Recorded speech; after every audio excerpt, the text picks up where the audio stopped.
right, taking a live look right now at the White House. President Joe Biden and his wife Jill have called this home for a little more than 2 years now, but tonight they are hoping to extend their stay. After much speculation, President Biden made it official today. He is running for re-election in 2024. The 80-year-old commander-in-chief made the announcement in a 3-minute video. The RNC responding to Biden's campaign launch with an attack ad, imagining 4 more years under Biden. The ad generated using artificial intelligence. This just in, we can now call the 2024 presidential race for Joe Biden. My fellow Americans. This morning, an emboldened China invades Taiwan. Financial markets are in free fall as 500 regional banks have shuttered their doors. Border agents were overrun by a surge of 80,000 illegals yesterday evening. Officials closed the city of San Francisco this morning, citing the escalating crime and fentanyl crisis. Who's in charge here? It feels like the train is coming off the tracks. To talk more about this, there he is, Chris Mattmann. He is an author and international expert in AI and machine learning. Chris, thank you so much for your time tonight. I want to get your reaction first. When you saw this ad put out nearly immediately after we learned of Biden's announcement today, what did you think?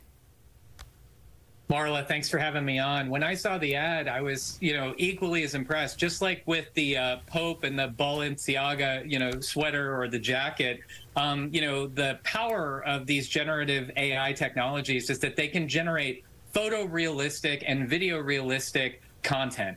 And it doesn't actually require real content to be taken because they can amass and look at all the real content in the world and dream up photorealistic and things that could potentially fool folks. So I was very impressed, but also unsurprised. This has been coming for many years. So how do people, because maybe some people who saw this didn't realize what they were looking at was AI. How do you tell what's real versus what's fake? There are a number of programs, that the government has been looking at related to this. There was a DARPA program called Semantic Forensics.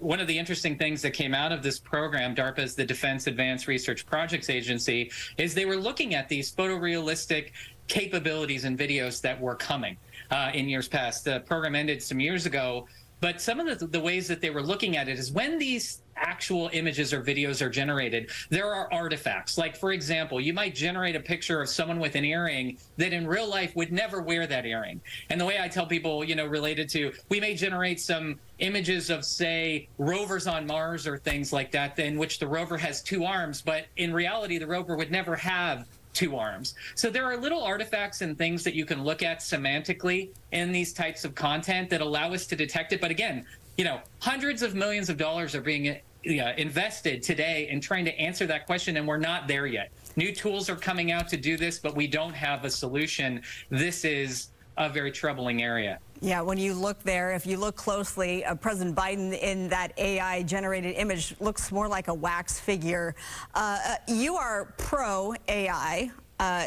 What do you make of AI, though, in the election process as we head toward the presidential race of 2024? Is this a good or bad thing?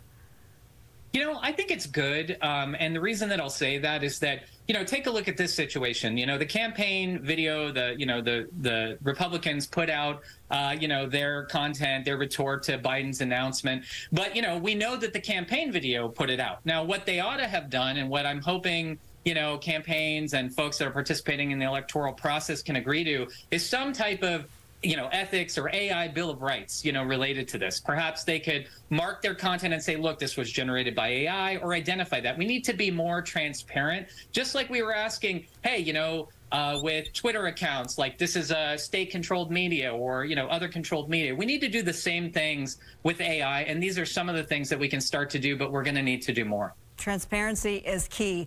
I don't have any time left, but can you give me a yes or no? Last time you were on, we had you on after Elon Musk and other notables called for a pause of AI development.